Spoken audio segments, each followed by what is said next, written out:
വടകരയ്ക്കാണ് അടുത്തായിട്ട് പോകേണ്ടത്. അദ്ദേഹത്തെ ആദ്യം ക്ഷണിക്കാണ്.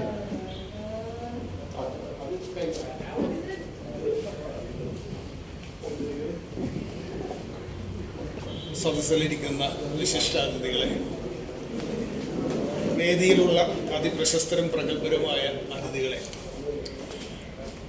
എനിക്ക് ഈ അവാർഡ് സ്വീകരിക്കുമ്പോൾ 2-3 കാര്യങ്ങൾ ആണ് ഏറ്റവും പ്രധാനപ്പെട്ടതായിട്ടുള്ളത്. ഒന്ന്, ഇത് ജോസേട്ടൻ്റെ പേരിലുള്ളതാണെന്നുള്ളതാണ്.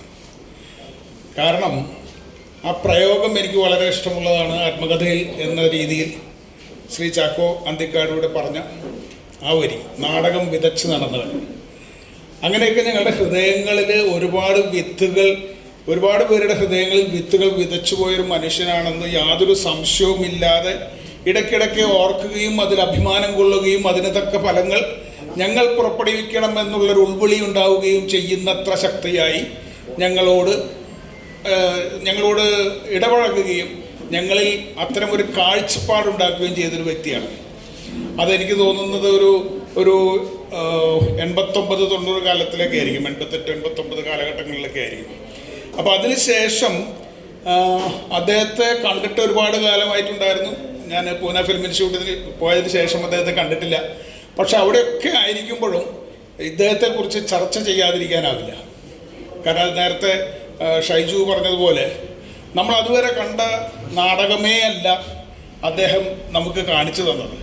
അപ്പോൾ എനിക്ക് ഈ ദേശത്തോടും അങ്ങനെ ഒരു വലിയ സ്നേഹമുണ്ട്. കാരണം വെച്ച് കഴിഞ്ഞാൽ ഈ ചേറ്റുപുഴ ഗ്രൗണ്ടിലാണ് ഞങ്ങൾ രാത്രികളിലുമൊക്കെ റിഹേഴ്സൽ ചെയ്തിരുന്നത്. അപ്പം അങ്ങനെ ഇവിടെ ജോസേട്ടൻ വന്നിട്ടുണ്ട്. ഈ ഗ്രൗണ്ടിലേക്ക് രാത്രി 8 മണിയാകുമ്പോൾ ജോസേട്ടൻ വരും. നമ്മളൊരു 10 മണി 11 മണിയൊക്കെ റിഹേഴ്സൽ ചെയ്ത ഓർമ്മകൾ ജോസഫിനും ഒക്കെ ഉണ്ടായിരിക്കും അല്ലേ. എന്നിട്ട് നമ്മളത് കഴിഞ്ഞ് 11 മണിയൊക്കെ ആകുമ്പോൾ തിരിച്ച് നടന്നു പോകുന്നത് പലപ്പോഴും ഒറ്റയ്ക്കായിരിക്കും. അതിന് കാരണക്കാരനായ വ്യക്തിയാണ് ഈ സമയത്ത് എനിക്ക് ഏറ്റവും പ്രധാനപ്പെട്ടതായി പറയാനുള്ളത്. കാരണം ഒരു കലാകാരൻ എന്ന രീതിയിൽ ജീവിച്ച് മരിക്കാൻ പറ്റുമോ എന്നത് വലിയ സംശയമായിരുന്നൊരു കാലമാണ്. ഇന്നും ആ സംശയം എല്ലാവരുടെ ഉള്ളിലും ഉള്ളൊരു കാലമാണ്. അതിന് ഉദാഹരണമായിട്ടുള്ള ഒരാളാണ് പോൾസേട്ടൻ കലാകാരനായിട്ട് ജീവിക്കാൻ പറ്റുമോ എന്നൊന്നും ചിന്തിച്ചിട്ടേ ഇല്ല. ഇത് വലിയ വലിയ മഹാന്മാർ പറഞ്ഞിട്ടുള്ള വരികളാണ്. പിക്കാസോ പറഞ്ഞിട്ടുണ്ട്, every human being, every child is born as an artist. The challenge is whether he can live as an artist and die as an artist. ഓരോ കുഞ്ഞും കലാകാരനായിട്ടാണ് ജനിക്കുന്നത്. അയാൾക്ക് കലാകാരനായിട്ട് ജീവിക്കാൻ പറ്റുമോ എന്നതാണ് ചോദ്യം. അയാൾക്ക് കലാകാരനായി തന്നെ മരിക്കാൻ കഴിയുമോ എന്നതും ഒരു വലിയ ചോദ്യമാണെന്ന് പിക്കാസോയുടെ പ്രസിദ്ധമായ കോട്ടുകളിൽ ഒന്നാണ്. അതിൻ്റെ വലിയൊരു ഉദാഹരണമായിട്ടാണ് പോൾസേട്ടൻ നിൽക്കുന്നത്. പോൾസേട്ടനെ ഞാൻ ആദ്യം കാണുന്നത് എനിക്കൊരു 16 വയസ്സുള്ളപ്പോഴാണ്. ഒളരിക്കര ലിറ്റിൽ ഫ്ലവർ ദേവാലയത്തിൽ TM അബ്രഹാമിൻ്റെ കൊഴുത്ത കാളക്കുട്ടി എന്ന നാടകം സംവിധാനം ചെയ്യാൻ വന്നപ്പോൾ അതിലെ പ്രധാന വേഷമായിട്ടുള്ള അലോഷി ചെയ്തത് ഞാനായിരുന്നു. അപ്പം അന്ന് മുതലുണ്ടായ ബന്ധമാണ് പിന്നീട് ഒരു 6-7 കൊല്ലത്തേക്ക് തുടർച്ചയായി ഞങ്ങൾ ഒരുമിച്ച് പല സ്ഥലങ്ങളിലേക്ക് എന്നെ കൊണ്ടുപോവുകയും അദ്ദേഹം നാടകം ചെയ്യാൻ പോകുന്ന സ്ഥലങ്ങളിലേക്കൊക്കെ എന്നെ കൊണ്ടുപോവുകയും എനിക്ക് അവിടെ ഒരു ചെറിയ തോതിൽ അസിസ്റ്റന്റ് ഡയറക്ടറുടെ ജോലി കിട്ടുകയൊക്കെ ചെയ്തിട്ടുണ്ട്. അങ്ങനെയാണ് മുഖത്തിൻ്റെ ഒരു പ്രവർത്തന രീതിയും അങ്ങനെ തന്നെയായിരിക്കും. കാരണം ഈ അംഗങ്ങളൊക്കെ അങ്ങനെ ആയി വരുന്നത് പ്രത്യേക ഒരു പഠന രീതിയിലല്ല, ചെയ്ത് പഠിക്കുന്നതിലൂടെയാണെന്നാണ് ഞങ്ങളുടെയൊക്കെ കാലത്ത് ഞങ്ങൾ അറിഞ്ഞിട്ടുള്ളത്. അപ്പോൾ അതിനുശേഷം ഞാൻ പൂന ഫിലിം ഇൻസ്റ്റിറ്റ്യൂട്ടിലേക്ക് പോകുന്നു. ഏറ്റവും നല്ലൊരു ഓർമ്മ ശ്രീ ബാദൽ സർക്കാരിൻ്റെ ശില്പശാല കേരളത്തിൽ വരുന്നു. അപ്പം അത് തിരുവല്ലയിലെ ചരൽക്കുന്നിൽ വെച്ചിട്ടാണ്. അപ്പം അന്ന് വരെ അളിഞ്ഞ വാർത്ത എന്ന് പറഞ്ഞ നാടകം കാലിക്കറ്റ് യൂണിവേഴ്സിറ്റിയിൽ 3 ഭാഷകളിൽ 1ാം സമ്മാനം നേടി നിൽക്കുന്നതിൻ്റെ ത്രില്ലിൽ ബാദൽ സർക്കാർ എന്നുള്ള പേര് നമുക്ക് തൊട്ടടുത്ത വീട്ടിലുള്ള ആളുടെ പേര് പോലെയാണ് കൽക്കട്ടയിലുള്ള ബാദൽ സർക്കാരിൻ്റെ പേര്. അപ്പോൾ ആ ബാദൽ സർക്കാരിൻ്റെ വർക്ക്ഷോപ്പ് വരുന്നു എന്ന് ഞങ്ങളെ അറിയിക്കുകയും ഞാനും പിന്നെ പ്രേംപ്രകാശ് എന്ന് പറയുന്ന 2 അംഗങ്ങളാണ് മുഖത്തിൽ നിന്ന് പോൾസേട്ടൻ്റെ ഒപ്പം ആ വർക്ക്ഷോപ്പിൽ പങ്കെടുത്തത്. അതിനുശേഷം ഞാൻ ഈ ബാദൽ സർക്കാരിൻ്റെ ട്രാൻസ്ലേറ്ററായിട്ടും കുറച്ച് ദിവസങ്ങൾ അതിൽ വർക്ക് ചെയ്യുകയുണ്ടായി. അപ്പോൾ അത്തരത്തിൽ ഈ നാടക സിനിമാ രംഗത്തേക്ക് ഗതി തിരിച്ചു വിട്ട ഗുരുവാണ് എന്ന് ഞാൻ തിരിച്ചറിഞ്ഞത് കുറച്ച് കഴിഞ്ഞിട്ടാണ്. കാരണം അന്ന് എനിക്ക് 16 വയസ്സുള്ളപ്പോൾ ഞാൻ അതിശയത്തോടെ ഓർക്കുന്നൊരു കാര്യം, അന്ന് പോൾസേറ്റിന് വല്ല 20 വയസ്സോ 22 വയസ്സോ ഉണ്ടാവുള്ളൂ. ആ 20-22 വയസ്സുള്ള യുവാക്കളെ ഇന്ന് നാം കാണുമ്പോൾ അന്ന് 22 വയസ്സുള്ള പോൾസേട്ടൻ്റെ പ്രതിഭയും അധ്വാനശീലവും ആത്മാർത്ഥതയും എന്തായിരുന്നു എന്നതിൽ വലിയ അതിശയം എനിക്ക് തോന്നാറുണ്ട്. കാരണം ഈ 22 വയസ്സ് കാലത്ത് തന്നെ ഒരുപാട് ജില്ലകളിൽ നാടകം നടത്തുവാനും അവിടെ നിന്നൊക്കെ ഒരുപാട് പേര് അനുയായികളും ശിഷ്യരുമായി കൂടെ കൂട്ടാനും കഴിഞ്ഞ ഒരു ആകർഷണീയത പോൾസൻ ചേട്ടൻ്റെ പ്രവർത്തനങ്ങൾക്കുണ്ടായിരുന്നു, അദ്ദേഹത്തിൻ്റെ നാടകങ്ങൾക്കുണ്ടായിരുന്നു, അദ്ദേഹത്തിൻ്റെ കലാരീതികൾക്കുണ്ടായിരുന്നു. ഇന്നും ഞാൻ തിരിഞ്ഞു നോക്കുമ്പോൾ എനിക്ക് ഒരു നിയോ ഫിലിം സ്കൂൾ എന്ന് പറയുന്ന ഫിലിം സ്കൂൾ ഞാൻ ഫൗണ്ട് ചെയ്തിട്ടുണ്ട്. അതിന് ആർട്ട് കളക്റ്റീവ്സ് ഉണ്ട്, അതിൽ പെയിൻറ്റേഴ്സ് വരാറുണ്ട്, നാടകക്കാർ വരാറുണ്ട്, പല രീതിയിലുള്ള കലാപ്രവർത്തനങ്ങൾ അതിൻ്റെ ഭാഗമായിട്ട് നടക്കുന്നുണ്ട് സിനിമാ പഠനത്തിന് പുറമെ. അതിലെല്ലാം ഞാൻ സൂക്ഷ്മതയോടെ ഇരുന്ന് ചിന്തിക്കുമ്പോൾ പോൾസേട്ടൻ്റെ കയ്യൊപ്പ് കാണാം.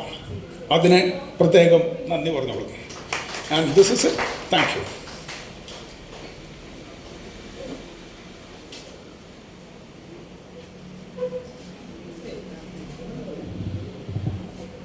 പിന്നിട്ട നാടക ജീവിതം ഓർമ്മിപ്പിച്ചതിന് നന്ദി. ഇനി എൻ്റെയാണ് പ്രതിഭ സംസാരിക്കും.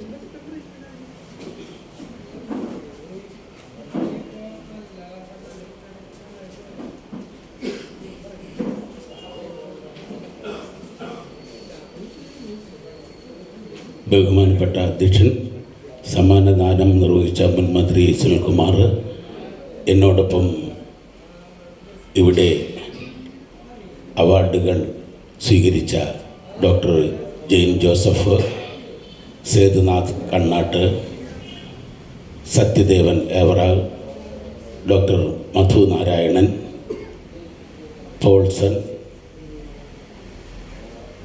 വേദിയിലിരിക്കുന്ന ആരുടെയും പേര് കൂടുതൽ പറഞ്ഞ് സമയം കളയുന്നില്ല. പ്രിയമുള്ളവരെ,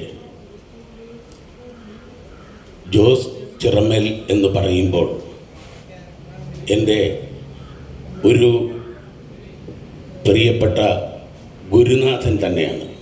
കാരണം ഞാനിപ്പോൾ വൈക്കം മാളവിക എന്ന നാടക സമിതിയുടെ പ്രൊഡ്യൂസറും പ്രധാന നടനുമാണ്.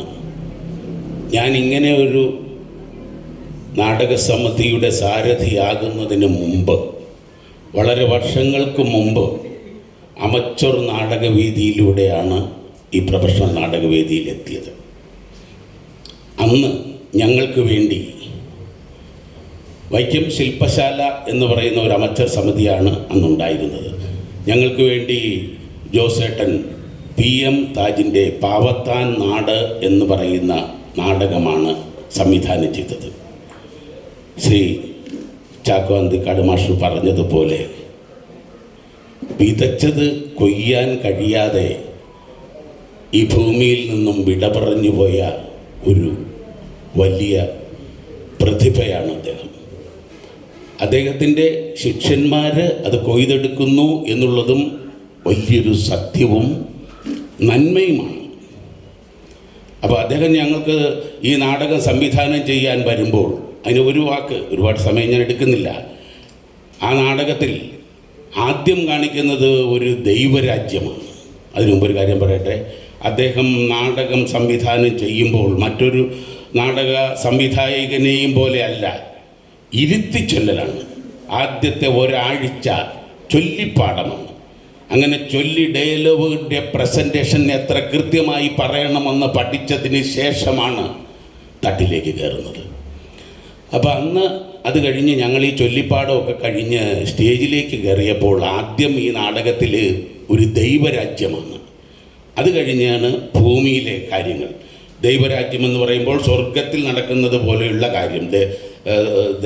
ദൈവങ്ങളൊക്കെ സ്വർഗത്തിലാണല്ലോ.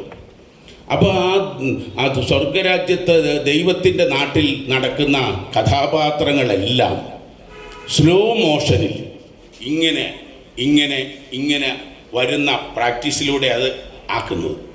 സത്യത്തിൽ അത് അദ്ദേഹം ചെയ്യിച്ചപ്പോൾ എനിക്കൊരു സംശയം, ഇത് ജനം എടുക്കുമോ എന്ന്. അത് ഒരു സംശയം തന്നെയായി റിഹേഴ്സൽ നടന്നുകൊണ്ടിരുന്നപ്പോൾ ഇദ്ദേഹം ഇത്ര വലിയ ആളായതുകൊണ്ട് നമുക്ക് അങ്ങോട്ടൊന്നും പറയാനും പറ്റില്ലല്ലോ എന്ന്. അതൊരു 5 മിനിറ്റേ ഉള്ളൂ ആ സീൻ. അത് കഴിഞ്ഞ് പിന്നെയുള്ള കഥ ഭൂമിയിൽ നടക്കുന്നതാണ്. അതായത് ദൈവം മോളിൽ ഇരിക്കുന്നു. ആ നാടകത്തിൻ്റെ ത്രെഡ് ഇതാണ്. ഭൂമിയിലുള്ള ജനങ്ങൾ നമ്മുടെ പൊന്നോണം മാവേലി നാട് ഭരിച്ചിരുന്നത് പോലെയുള്ള നാട് പോലെ നാട്ടിൽ ഒരു പ്രശ്നവുമില്ല, ഒരു വിഷയവുമില്ല, ഒരു കേസുമില്ല, വഴക്കുമില്ല, സാമ്പത്തികമായി പ്രശ്നങ്ങളൊന്നുമില്ല, ഒന്നുമില്ലാത്ത ഒരു നാട്. ആ നാട്ടിലുള്ള ജനങ്ങൾ, അങ്ങനെയുള്ള സമ്പൽ സമൃദ്ധിയിൽ കഴിയുന്ന ജനങ്ങൾ ഒരിക്കലും ദൈവമേ എന്ന് വിളിക്കില്ല. ഇപ്പം നമ്മുടെ നാട് അങ്ങനെ ആയാൽ പോലും നമ്മളും ദൈവത്തെ വിളിക്കില്ല, വിളിക്കേണ്ട കാര്യമില്ല. അപ്പോൾ അങ്ങനെ വരുമ്പോൾ ദൈവത്തിന് ജോലിയില്ലാതെ വരുന്നു. ദൈവം മുകളിലിരുന്നിട്ട് ഈ ഭൂമിയിലെ ജനങ്ങളെല്ലാം ഇങ്ങനെ ആയതുകൊണ്ട് എനിക്ക് ഒരു ജോലിയുമില്ല, ഞാൻ എന്തിന് ജീവിക്കുന്നു എന്ന് ദൈവത്തിന് തോന്നുകയാണ്. അങ്ങനെ ദൈവം ഒരു പരദേശിയുടെ വേഷത്തിൽ ഭൂമിയിലേക്ക് വന്നിട്ട് ഭൂമിയിൽ പ്രശ്നങ്ങൾ ഉണ്ടാക്കുന്നതാണ് നാടകം. അപ്പോൾ ഇത് ഞാൻ പറഞ്ഞത്, ആദ്യം ദൈവരാജ്യത്തെ ചലനങ്ങൾ ആ രീതിയിലും ഭൂമിയിലെ ചലനങ്ങൾ ഈ രീതിയിലുമാണ് ആ നാടകത്തിൽ ചിത്രീകരിച്ചത്. ആ നാടകം 100 കണക്കിന് മത്സരവേദികൾ ഞങ്ങൾ അവതരിപ്പിച്ചു. അതിനെല്ലായിടത്തും നല്ല നടനും നല്ല സംവിധാനത്തിനും രചനയ്ക്കും അവതരണത്തിനുമൊക്കെ ഒരുപാട് സമ്മാനങ്ങൾ നേടിയിട്ടുണ്ട്. അന്ന് ഈ നാടകം സംവിധാനം ചെയ്യാൻ വരുമ്പോൾ എൻ്റെ വീട്ടിലാണ് അദ്ദേഹം താമസിക്കുന്നത്. അപ്പോൾ വൈകുന്നേരം മാത്രമേ റിഹേഴ്സലുള്ളൂ. രാത്രിയിൽ എല്ലാവരും വൈകുന്നേരമേ ഒത്തുകൂടാൻ പറ്റൂ. അപ്പോൾ വൈകുന്നേരം റിഹേഴ്സൽ കഴിഞ്ഞ് 10, 11, 12 മണിയാകുമ്പോൾ ഞങ്ങളെല്ലാവരും കിടക്കും. പിന്നെ പകൽ മുഴുവൻ ഫ്രീ ആണ്. അപ്പോൾ അദ്ദേഹത്തിൻ്റെ ഒരു ചെറിയ വലിയൊരു മനസ്സിൻ്റെ ഒരു സംഭവം ഒരു കുടുംബപരമായി ഒരു സുഹൃത്തിന് അനുഭവപ്പെട്ടത് പറയുകയാണ്. അപ്പോൾ വീട്ടിൽ ഇങ്ങനെ വിശ്രമിച്ചു. വൈകുന്നേരം ഒരു 6-7 മണിയാകുമ്പോഴാണ് റിഹേഴ്സൽ. അപ്പോൾ അന്നത്തെ കാലത്ത് ഈ മിക്സിയും ഗ്രൈൻഡറും ഒന്നുമില്ല. നമ്മൾ ദോശയോ ഇഡലിയോ അപ്പമോ ഒക്കെ ഉണ്ടാക്കണമെങ്കിൽ നമുക്ക് അരി അരയ്ക്കണമല്ലോ. അത് അടുത്തുള്ളൊരു കടയിൽ കൊണ്ടുപോയാണ് ഞങ്ങൾ അരയ്ക്കാറുള്ളത്. അപ്പോൾ ഇത് അരയ്ക്കാനായിട്ട് കൊണ്ടുപോകുന്നത് എൻ്റെ അനിയനോ മറ്റാരെങ്കിലുമൊക്കെ ആയിരിക്കും. അപ്പോൾ എൻ്റെ അനിയനുമൊക്കെ ഈ നാടകത്തിലുണ്ട്. അവൻ മരിച്ചുപോയി. അവനോടുള്ള ഒരു ആദരവ് കൂടിയാണത്. അപ്പോൾ അദ്ദേഹം എൻ്റെ അനിയൻ ഈ അരിയൊക്കെ അരയ്ക്കാൻ വേണ്ടിയിട്ട് പോകുമ്പോൾ ജോസേട്ടനും ഞാനിവിടെ ഇരുന്ന് ഇത്ര ബോറടിച്ചു, ഞാനും വരാം കൂടെ. അപ്പോൾ ഒരു വലിയ ചോറ്റുപാത്രത്തിൽ അരിയും ചെറിയ ചോറ്റുപാത്രത്തിൽ ഉഴുന്നുമാണ്. അപ്പോൾ ഉടനെ തന്നെ ജോസേട്ടൻ ചെറിയ പാത്രം ഇങ്ങനെ ഞാൻ പിടിക്കാം. അയ്യോ വേണ്ട, ജോസേട്ടൻ പിടിക്കണ്ട, ഇങ്ങോട്ട് താന്നേ, ഇത് രാവിലെ എനിക്കും കൂടെ കഴിക്കാനുള്ളതല്ലേ, ഞാൻ പിടിക്കാം.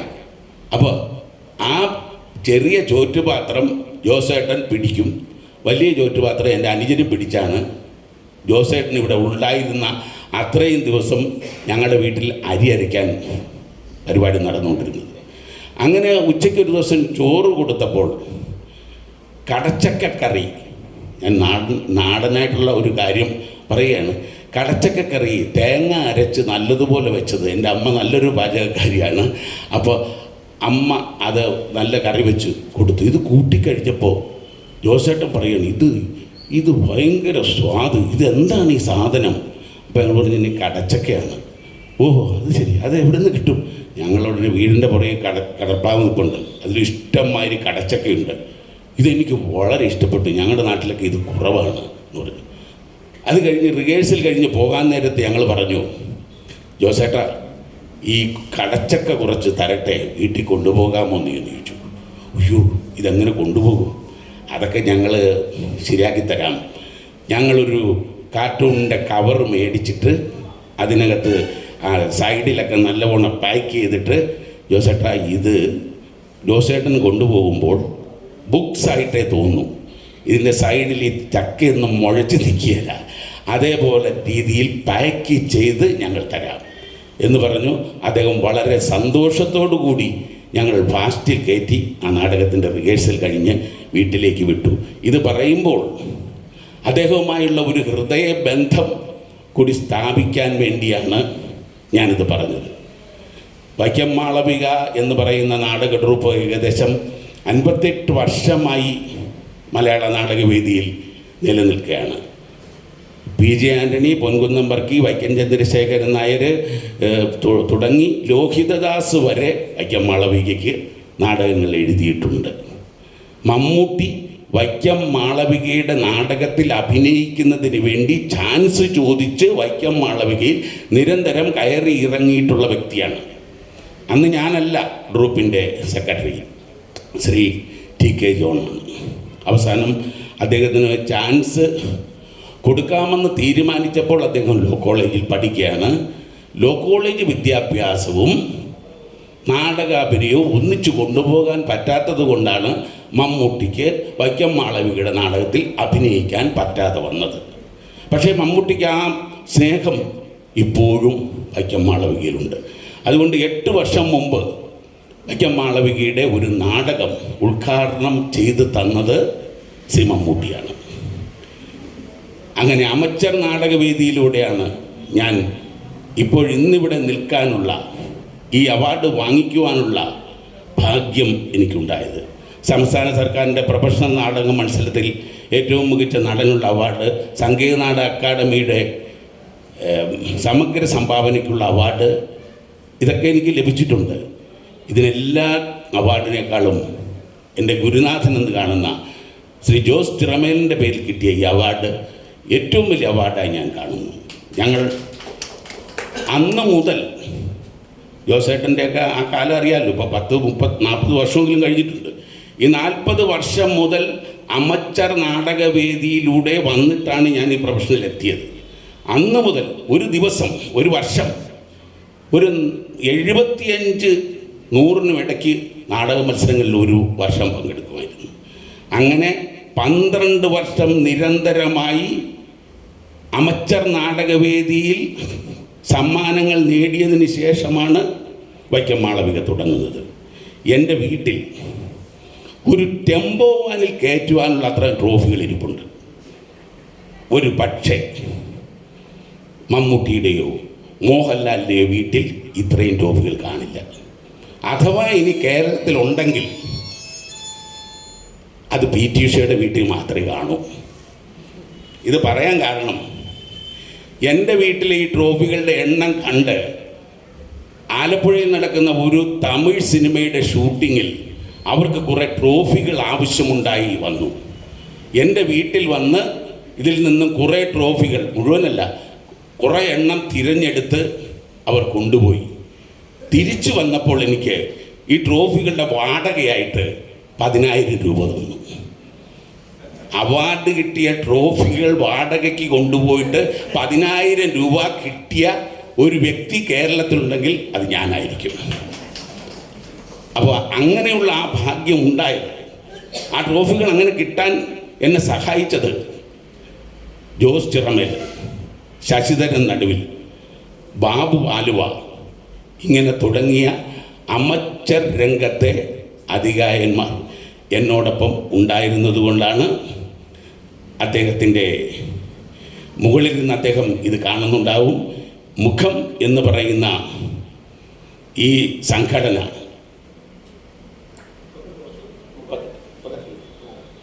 38 വർഷമായി ഇത് പ്രവർത്തിക്കുന്നു. 38 വർഷമെന്ന് പറയുന്നത് ചെറിയൊരു കാലയളവല്ല. പോൾസൻ ചേട്ടനെ പോലെയുള്ള ആളുകൾ, അദ്ദേഹത്തിൻ്റെ ആ സംസാരത്തിൽ നിന്ന് തന്നെ മനസ്സിലാക്കാം, അദ്ദേഹത്തിൻ്റെ ആ നിഷ്കളങ്കമായ ആ ഒരു പെരുമാറ്റം കൊണ്ട് തന്നെയാണ് ഈ സംഘടന ഇങ്ങനെ നിലനിൽക്കുന്നത്. പക്ഷേ എനിക്കൊരു സംശയമുണ്ട്, ഇത്ര നന്നായി നമ്മളെ സുഖിപ്പിക്കുന്ന രീതിയിൽ നമ്മളോട് സംസാരിച്ച് നമ്മളുടെ എല്ലാം ഇഷ്ടത്തിന് പാത്രമാകുന്ന, വളരെ ലളിതമായി സംസാരിക്കുന്ന അദ്ദേഹത്തിൻ്റെ അളിഞ്ഞ വാർത്ത എന്ന നാടകം വളരെ സ്പീഡിൽ സഞ്ചരിക്കുന്ന ഒരു നാടകമാണ്. ഇത് എഴുതിയത് ഇദ്ദേഹമാണോ എന്ന് അദ്ദേഹത്തിൻ്റെ പെരുമാറ്റം കാണുമ്പോൾ നമുക്ക് സംശയം തോന്നുന്നു. അപ്പം അത്രയ്ക്കും വലിയൊരു കലാകാരനാണ്. കലാകാരൻ്റെ സൃഷ്ടികൾ അദ്ദേഹത്തിൻ്റെ ജീവിതം പോലെ ആയിരിക്കില്ലല്ലോ. സൃഷ്ടിയും ജീവിതവും രണ്ടും രണ്ടാണ്. നിങ്ങളോട് കൂടുതൽ സംസാരിച്ച് സമയം കളയുന്നില്ല. എന്നെ ഈ അംഗീകാരത്തിന് വേണ്ടി ഇവിടെ വിളിച്ച ഇതിൻ്റെ മുഴുവൻ സംഘാടകർക്കും നന്ദി രേഖപ്പെടുത്തിക്കൊണ്ട് എൻ്റെ ചെറിയ വാക്കുകൾ ഉപസംഹരിക്കുന്നു. നന്ദി, നമസ്കാരം.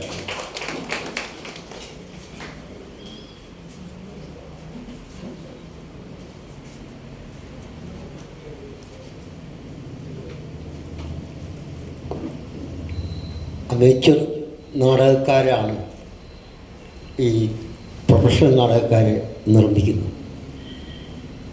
ഏറ്റവും ആദ്യം ഏതെങ്കിലും ഒരു സ്കൂളിൽ ഒരു ചെറിയ നാടകത്തിലാവും അഭിനയിച്ചിട്ടുണ്ടാവുക. അതിൽ നിന്നാണ് ഇതിൻ്റെ തുടക്കം. അതുകൂടിയാണ് അണ്ണൻ വൈക്കം മാളവികയുടെ സാരഥി ഇവിടെ സൂചിപ്പിച്ചത്. അപ്പം അതുകൊണ്ട് തന്നെ അമേച്വർ നാടകം ഇനിയും മുന്നോട്ട് പോകണം. പ്രൊഫഷണൽ നാടകവേദി കൂടുതൽ ശക്തി പ്രാപിക്കട്ടെ. അണ്ണന് ഇനിയും ദീർഘായുസ് ഉണ്ടാവട്ടെ. വേദിയിൽ ഒരുപാട് അതിഗംഭീരമായിട്ട് പെർഫോമൻസ് കാഴ്ചവെക്കുന്ന അദ്ദേഹം അത്ര മധുരതരമായാണ് നമ്മോട് പങ്കുവച്ചത്. അടുത്തതായിട്ട് ഒരു കുടുംബ യോഗത്തിൽ പങ്കെടുക്കേണ്ട അത്യാവശ്യം ഉള്ളതുകൊണ്ട്, പ്രത്യേകിച്ച് ഇപ്പോൾ ഈ ഇലക്ഷൻ വരിക, അതിൻ്റെ ഭാഗമായിട്ടുള്ള ഒരു കുടുംബയോഗത്തിൽ സംസാരിക്കേണ്ടതുള്ളതുകൊണ്ട് നമ്മുടെ കൗൺസിലർ റെജീന ജിബ്സന്, അഡ്വക്കേറ്റ് റെജീന ജിബ്സന് ആശംസ ചെറിയ വാക്കുകളിൽ സംസാരിക്കുള്ളൂ. എൻ്റെ സഹോദരി കൂടിയാണ്. അദ്ദേഹത്തെ ആദരപൂർവ്വം ക്ഷണിക്കുന്നു. വേദിയിലും സദസ്സിലുമുള്ള വിശിഷ്ട വ്യക്തിത്വങ്ങളെ, ഏറ്റവും പ്രിയപ്പെട്ടവരെ, ചേറ്റുപുഴ ഗ്രാമീണ നാടകവേദിയുടെ 38ാമത് വാർഷികം വളരെ ഗംഭീരമായി നടന്നുകൊണ്ടിരിക്കുകയാണ്.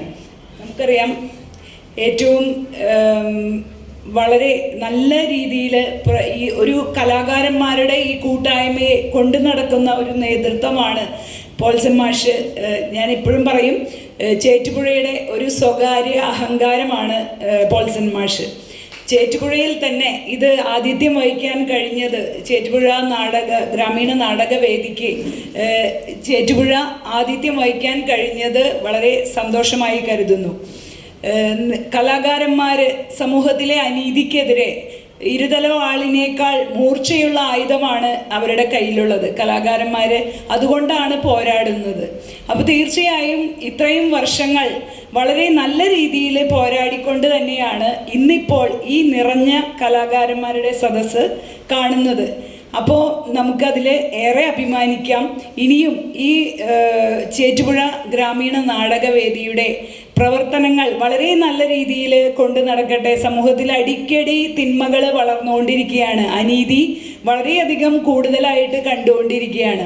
അപ്പോൾ ഇതിനൊക്കെ എതിരെ പോരാടാനുള്ള ഒരു പ്രചോദനമാണ് ഇന്നിവിടെ കൊടുത്തിട്ടുള്ള അവാർഡ് സമർപ്പണത്തിൽ നിന്നും നമുക്ക് കാണാൻ കഴിയുന്നത്. അപ്പോൾ ഇനിയും നിറഞ്ഞ കലാകാരന്മാർ തന്നെ വളർന്നു വരട്ടെ.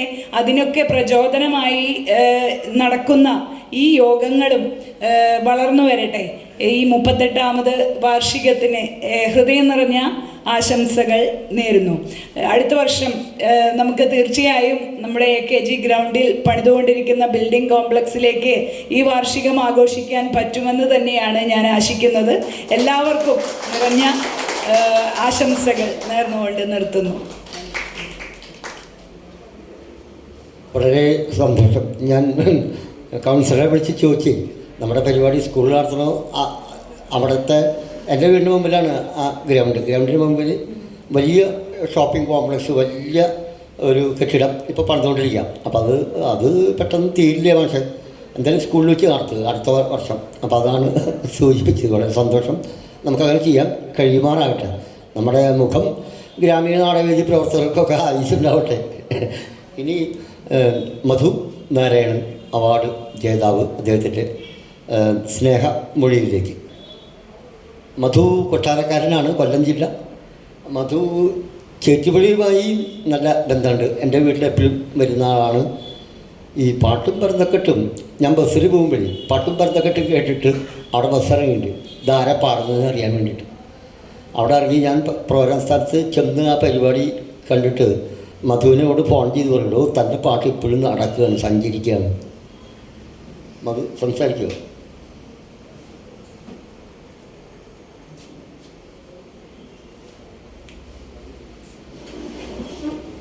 ബഹുമാനപ്പെട്ട അധ്യക്ഷൻ, നമ്മുടെ ആദരവും അവാർഡും ഒക്കെ വിതരണം ചെയ്ത നമ്മുടെ മുൻ മന്ത്രി PS സുനിൽ സാർ, പ്രിയമുള്ള അവാർഡ് ജേതാക്കൾ, സദസ്സിലിരിക്കുന്ന പ്രമുഖ വ്യക്തിത്വങ്ങളെ, വളരെ അഭിമാനമുണ്ട്, സന്തോഷമുണ്ട്. വെറുമൊരു നാടൻപാട്ടായ അല്ലെങ്കിൽ നാടൻപാട്ടുകളിലുള്ളിൽ മുങ്ങിപ്പോയ എഴുത്തുകാരനാരെന്ന് പോലും അറിയാത്ത ഒരു പാട്ട് കേരളവും കടന്ന് പല വേദികളിൽ പാടുകയും അവതരിപ്പിക്കുകയൊക്കെ ചെയ്യുന്നുണ്ട്.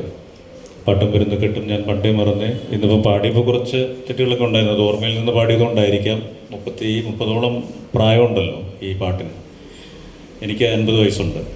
അപ്പോൾ ആലോചിച്ച് നോക്കണം ഏത് പ്രായത്തിലാണ് ആ പാട്ട് രൂപപ്പെടുന്നത്. അന്നത്തെ ഒരു രാഷ്ട്രീയം, അന്നത്തെ ചിന്തകൾ, അന്നത്തെ സംവാദങ്ങൾ ഒക്കെയാണ് ആ പാട്ടുണ്ടാകുന്നതിന് ഒരു കാരണമായിട്ട് മാറിയത്. അപ്പോൾ പാട്ടെഴുത്തിൻ്റെ നാടൻപാട്ട് എന്ന് പറയുന്നത് കേരളത്തിലെ ഒരു പ്രചാരത്തിലേക്ക് വന്നുകൊണ്ടിരിക്കുന്നൊരു സമയം. അതായത് പൊതുവേദികളിൽ നിന്ന് പാടുന്ന ഒരു കാലഘട്ടമായിരുന്നു അത്. അപ്പോൾ എന്തുകൊണ്ട് നാടൻപാട്ട് വാമൊഴിയിലൂടെ പരിചയപ്പെട്ടതാണ്. പക്ഷേ വാമൊഴി എന്ന് പറയുമ്പോൾ എഴുത്ത് നിഷേധിച്ചിരുന്ന കാലത്ത് എഴുത്തിന് അർഹതപ്പെട്ട ആളുകൾ പാടിയിരുന്നതാണ്. പക്ഷേ എഴുത്തറിയാവുന്ന ആളുകൾ എഴുത്ത് പഠിച്ചതിന് ശേഷവും നാടൻപാട്ടുകൾ പാടേണ്ടതുണ്ടല്ലോ, എഴുതേണ്ടതുണ്ടല്ലോ എന്നുള്ള ചിന്തകളും അതിൻ്റെ പിന്നിലുള്ള രാഷ്ട്രീയ അന്വേഷണങ്ങളൊക്കെയാണ് പാട്ടും വരുന്ന കെട്ടും പോലെയുള്ള പാട്ടുകൾ എഴുതാനും ജനകീയഗാനങ്ങൾ നിർമ്മിക്കാനും ഒക്കെ ഉള്ളൊരു പരിസരമായി ചരൽക്കുന്ന് പോലെയുള്ള ക്യാമ്പുകളിലൊക്കെ സംഭവിച്ച കാര്യങ്ങളാണ്. ഞാനതിലേക്കൊന്നും കടക്കുന്നില്ല. ഏതായാലും ആ പാട്ടിൻ്റെ പേരിൽ ഒരുപാട് അഭിനന്ദനങ്ങൾ പല തലങ്ങളിൽ നിന്നും പല അവസരങ്ങളിലും ലഭിച്ചിട്ടുണ്ട്. ഒരുപാട് അവഗണനകളും ലഭിച്ചിട്ടുണ്ട്. കാരണം പണ്ട് നമ്മുടെ അപ്പനപ്പൂവന്മാർ പാടിയ പാട്ടുകൾ എന്നൊക്കെ പറഞ്ഞിട്ട് എഴുത്തുകാരൻ്റെ പേര് പരാമർശിക്കാതെ ഒരു 20 വയസ്സുള്ള ഒരു ചെറുപ്പക്കാരനെ സംബന്ധിച്ചിടത്തോളം അന്നത്തെ കാലത്ത് അതൊക്കെ വലിയൊരു വേദനയായിരുന്നു. ഇപ്പം അതൊന്നും നമ്മളെ ബാധിക്കുന്നില്ല. മറിച്ച് പലപ്പോഴും നമ്മുടെ ഒരു ക്രിയേറ്റിവിറ്റിയൊക്കെ തകർക്കുന്നതിനും അത് കാരണമായിട്ടുണ്ട്. മറ്റു പലരുടെയും പേരിൽ അത് അവതരിപ്പിക്കപ്പെട്ടിട്ടുണ്ട്, റെക്കോർഡ് ചെയ്യപ്പെട്ടിട്ടുണ്ട്. അതൊക്കെ അതിൻ്റെ മറ്റു വശം. പക്ഷേ അതിലൊക്കെ ഉപരി ഞാൻ കണ്ടിട്ടുള്ള, ഞാൻ തന്നെ എനിക്ക് തോന്നുന്നു മലപ്പുറം ജില്ലയിലെ മലപ്പുറം കളക്ട്രേറ്റിൻ്റെ മുമ്പിൽ ഞാൻ എന്തോ ഒരു ആവശ്യത്തിന് വേണ്ടിയിട്ട് അവിടെ ചെന്നിറങ്ങുന്ന സമയത്ത് അവിടെ നമ്മുടെ ഒരു യുവജന പ്രസ്ഥാനത്തിൻ്റെ വലിയൊരു സമരം നടക്കുകയാണ്. ഞാൻ ബസ് ഇറങ്ങുന്നതും എന്നെ സ്വീകരിക്കാനെന്ന വണ്ണം ഈ പാട്ടോടെ പാടുകയും ചെയ്യുന്നൊരു സംഗതി ഞാൻ കണ്ണു നിറഞ്ഞു പോയി. അപ്പോൾ അങ്ങനെയാണ് പാട്ടിൻ്റെ ജീവൻ. അപ്പോൾ അതുകൊണ്ട് തന്നെ ആ പാട്ടിന് കേരള സമൂഹം ഒരു പോരാട്ടത്തിൻ്റെ അവസരങ്ങളിലും വേദനയുടെ സാഹചര്യങ്ങളിലും പ്രതിരോധത്തിൻ്റെ കാലഘട്ടത്തിലുമൊക്കെ പല അവസരങ്ങളിലും അത് പാടിയിട്ടുണ്ട്. പ്രത്യേകിച്ച് നാടക രംഗത്ത് കോഴിക്കോടുള്ള ഒരു നാടക പ്രവർത്തകൻ എന്നോട് പറഞ്ഞത്, പലപ്പോഴും നാടകത്തിൻ്റെ ചില ക്ലൈമാക്സ് ഒക്കെ സെറ്റ് ചെയ്യുന്ന സമയത്ത് സ്കൂളുകളിൽ പഠിപ്പിക്കാൻ പോകുമ്പോഴൊക്കെ അത് കിട്ടാതെ വരുന്ന സമയത്ത് ഞങ്ങൾ ആശ്രയിക്കുന്നൊരു പാട്ടും ഇതൊക്കെ വെച്ചിട്ടാണ് ചെയ്യുക എന്നൊക്കെ പറഞ്ഞിട്ടുണ്ട്. അപ്പോൾ അങ്ങനെ പല അർത്ഥത്തിൽ അത് കേരളത്തിൽ കേരളത്തിൻ്റെ ഭാഗമായി തീർന്നു എന്ന് സ്മരിക്കാനും കൂടെ കിട്ടുന്നൊരവസരമാണ്.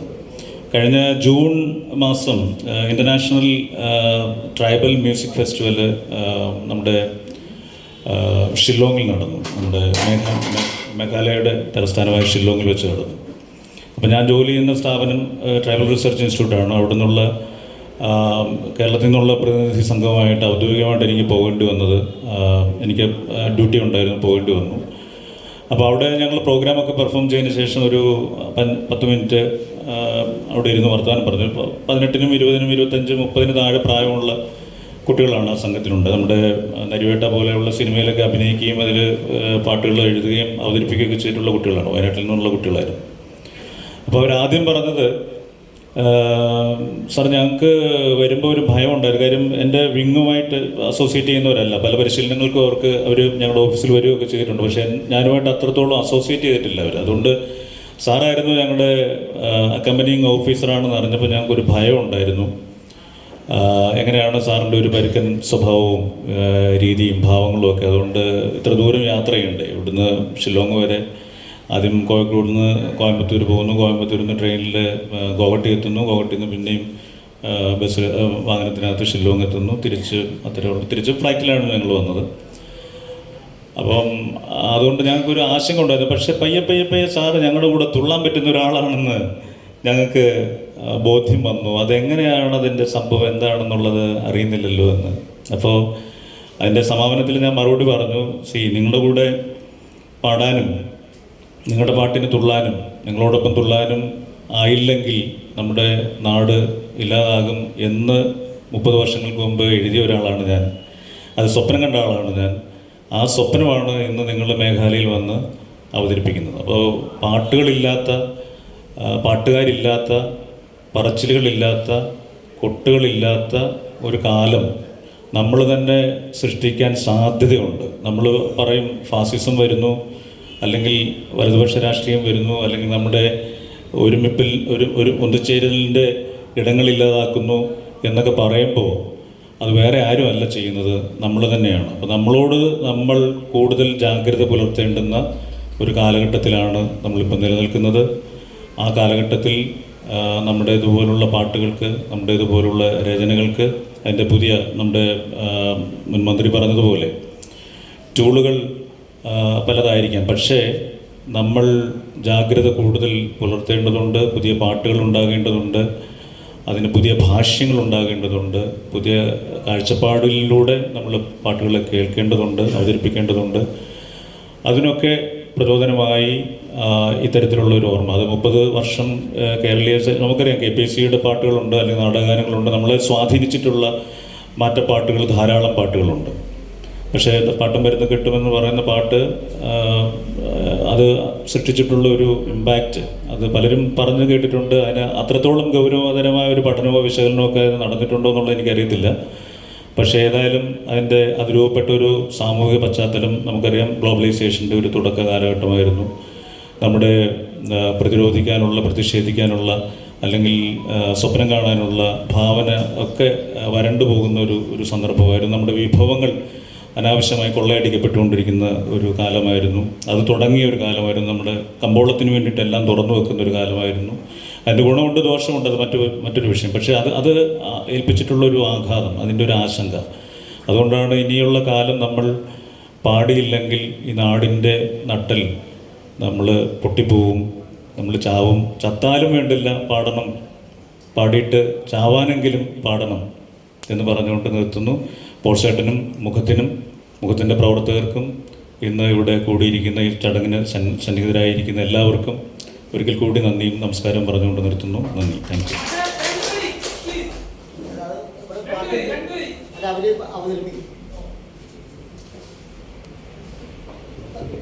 AKG പാട്ട് കൂട്ടം നമ്മുടെ മുഖത്തിൻ്റെ ജോയിൻറ്റ് സെക്രട്ടറി ആയിരുന്ന നേരത്തെ ഷാജു ചേറ്റുപുഴ നയിക്കുന്ന നാടൻ പാട്ട് സംഘം ഇവിടെ പാട്ടുകൾ അവതരിപ്പിക്കുന്നുണ്ട്. അപ്പോൾ ആ കൂട്ടത്തിൽ നമുക്ക് പാടാം. പിന്നെ സത്യദേവൻ പാട്ട് പാടിയതുകൊണ്ട് സംസാരിക്കുന്നില്ല എന്ന് പറഞ്ഞു. മധു പറഞ്ഞ കാര്യങ്ങൾ ഓർക്കുകയാണ്. അതിൻ്റെ ഒപ്പം മുഖത്തിൻ്റെ ഒരു കാര്യം കൂടി ഞാൻ ഒന്ന് ചെറിയ വാക്കുകളിൽ പറയുകയാണ്.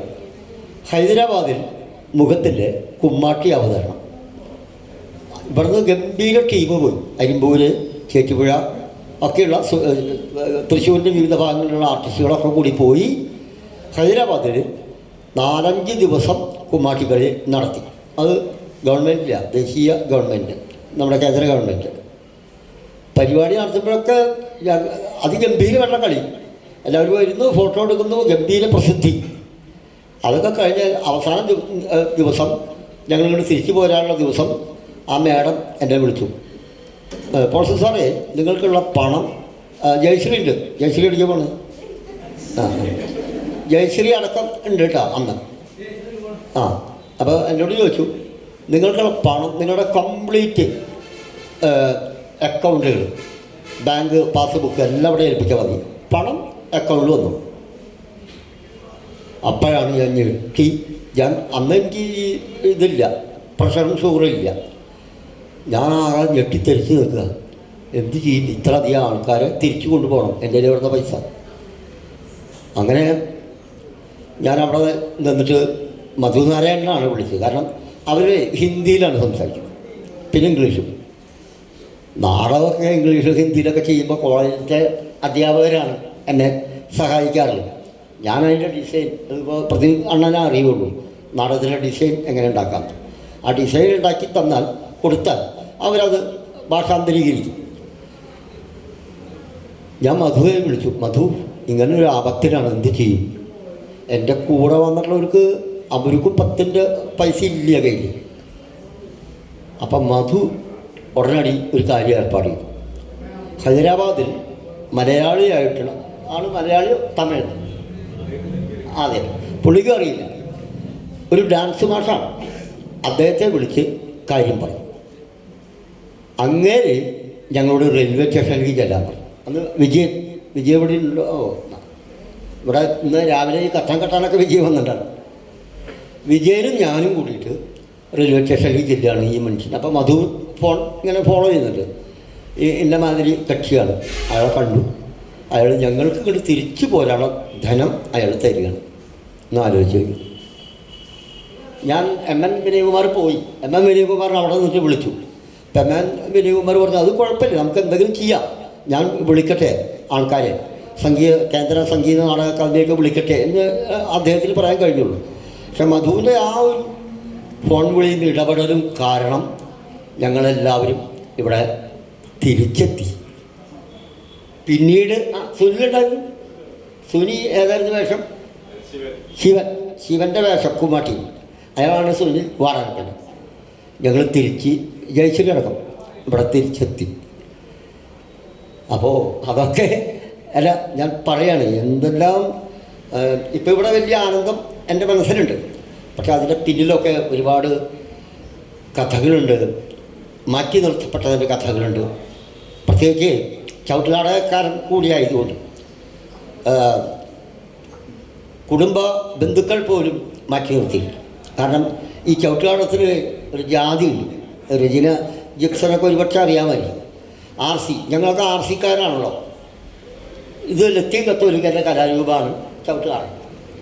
അപ്പോൾ ഈ ലത്തീൻകാർ ഞാൻ ജയിലിൽ നേരത്തെ കേട്ടു, ഞാൻ അവിടെ പറഞ്ഞു. അത് രംഗചേതന എന്നെ വിളിച്ച് ആദരിച്ചിരുന്നു. അപ്പം ഞാൻ പറഞ്ഞതാണ്. അപ്പോൾ ഈ ലത്തീൻകാരോട് ഭയങ്കര അവഗണനയാണ്. ആർക്ക്? RCക്കാർ. അപ്പോൾ ഇതിനകത്തൊക്കെ ഇങ്ങനെ ഇതൊക്കെ അനുഭവിച്ച ഒരാളാണ്. പലയിടത്തുനിന്ന് മാറ്റി നിർത്തപ്പെട്ട ആളാണ്. അതുകൊണ്ടാണ് ഞാൻ പലപ്പോഴും അവാർഡ് മേടിക്കാൻ പോകുന്നത്. തരുമ്പോൾ അണ്ണാ, ഇപ്പോൾ ഋഷികേഷ് അണ്ണൻ എന്നെ വിളിച്ചു. എന്നിട്ട് പോൾസൺ താണിക്കലിനാണ് പ്രാവശ്യത്തെ അവാർഡ് SL ഞാൻ പറഞ്ഞു എന്നേക്കാൾ എത്രയോ കഴിവുള്ള ആൾക്കാർ. അതല്ല, നിങ്ങൾ അനുഭവിച്ച, നിങ്ങൾ നടന്ന പാതകൾ, ജോസിൻ്റെ പിന്നാലെ നടന്ന ഒരാളല്ലേ, നിങ്ങൾക്ക് തരാതെ ഒരടി മുന്നോട്ടില്ല എന്ന് പറഞ്ഞു. അത് വാങ്ങാൻ നിശ്ചയിച്ചത് ഈ ഒരു അവഗണനയും മാറ്റി നിർത്തപ്പെടലും സങ്കടങ്ങളും ഒരുപാട് പ്രശ്നങ്ങൾ. നിങ്ങൾക്കറിയാമല്ലോ, നിങ്ങളൊക്കെ എൻ്റെ വീട് കണ്ടിട്ടുണ്ടാവുമല്ലോ. അപ്പോൾ വലിയ മണിമാളികയോ അല്ലെങ്കിൽ അതൊന്നും സമ്പാദിക്കാൻ പറ്റില്ല. പക്ഷേ ഒരുപാട് സൗഹൃദങ്ങൾ സമ്പാദിക്കാൻ കഴിഞ്ഞിട്ടുണ്ട്. ഒരുപാട് ശിഷ്യന്മാർ 1600 പശുപതി മാഷ് വിളിച്ചപ്പോൾ ഞാൻ പറഞ്ഞു 1650 ശിഷ്യന്മാരുണ്ട് എനിക്ക്. അതിലൊരു ശിഷ്യൻ 100 രൂപ വെച്ച് അയച്ചു തന്നാൽ നമുക്ക് പരിപാടി നടത്താൻ മാഷ്. ഉടനെ പശുപതി മാഷ് 2000 റുപ്യ അയച്ചു തന്നു. അപ്പോൾ ഇങ്ങനെയൊക്കെയാണ്. പലരും പറയും പോൾസൺ ഒറ്റയ്ക്കാണ് നടത്തുന്നത്. അല്ല, ഇപ്പം മധു സഹായിച്ചതുപോലെ, പശുപതി മാഷ് സഹായിച്ചതുപോലെ, ആൻ്റണി പുല്ലഴി സഹായിക്കുന്നത് പോലെ, അല്ലേട്ടൻ സഹായിച്ചതുപോലെ, ഞങ്ങളുടെ ഗ്രൂപ്പിൽ പാർത്ഥസാരഥി, പേര് വെളിപ്പെടുത്തരുത് എന്ന് പറഞ്ഞിട്ട് എനിക്ക് പൈസ അയച്ചു തന്ന ആളാണ് പാർത്ഥസാരഥി. അത് കാരണം കാര്യങ്ങൾ ചെയ്യുന്നുണ്ടല്ലോ, ഞാൻ വർക്ക് ചെയ്യുന്നുണ്ടല്ലോ, അതാണ് അവർ നോക്കുന്നത്. ഡോക്ടർ ഇപ്പോൾ എന്നെ ബുക്ക് ചെയ്ത് വെച്ചിരിക്കുക. കേരളത്തിലേക്ക് നാദബ്രഹ്മയുടെ പരിപാടിയുണ്ട്, അതിന് എന്നെ ആദരിക്കാൻ ക്ഷണിക്കണം. അല്ലേ, ഞാനതിന് നന്ദി പറയും. അപ്പം ഇതൊക്കെ മേടിക്കുന്നതിൻ്റെ പിന്നിൽ എടുത്ത പണിയുടെ ഒരു വലിയ ചരിത്രവും പെട്ടുപോകേണ്ടതായിരുന്നു. ഈ കല എന്ന് പറയുന്ന കയർ ഇല്ലായിരുന്നെങ്കിൽ ഞാൻ എന്നെ വേറൊരു മോശം ആളായി മാറിയേനെ. കല എന്നുള്ള കയറാണ് എന്നെ ഇന്നും നിർത്തുന്നത്. അതല്ലെങ്കിൽ ഞാൻ വിട്ടേക്ക് പോകും. അല്ലെങ്കിൽ നിങ്ങളെ ഒരിക്കലും അനുസ്മരണം അനുസ്മരിക്കേണ്ടി വന്നേനെ. അത് ഒരിക്കലും വേണ്ട കേട്ടോ. അപ്പോൾ പിന്നെ ജോസാറിനെ കുറിച്ച് ഒരു വാചകം കൂടി പറഞ്ഞിട്ട് നമുക്ക് നാടൻപാട്ടിലേക്ക് കടക്കാം. ഇനി സാറ് സംസാരിക്കണ്ട ഇല്ല. അപ്പോൾ ആൻ്റണി പുല്ലഴി നന്ദി പറയും. മുഖത്തിൻ്റെ ഭാരവാഹി എന്നുള്ള നിലയ്ക്ക് അത് കടമയാണ്. അത് പറഞ്ഞു കഴിഞ്ഞാൽ നാടൻപാട്ടാണ്. നാടൻപാട്ടുകാർ വന്നോളൂ. നാടൻപാട്ടുകാർ മാറിക്കണ്ടെങ്കിലും കയറുക. അപ്പോൾ ഇത്രയേ ഉള്ളൂ. ഈയൊരു ഗംഭീരമായിട്ടുള്ള കല എന്ന് പറയുന്ന വലിയ സംഭവം ഉള്ളതുകൊണ്ടാണ് നമ്മൾ ജീവിതത്തിൽ തോൽക്കാതെ മുന്നോട്ട് പോകും. നന്ദി. ആൻ്റണി പുല്ലഴി, നന്ദി. പ്രസംഗം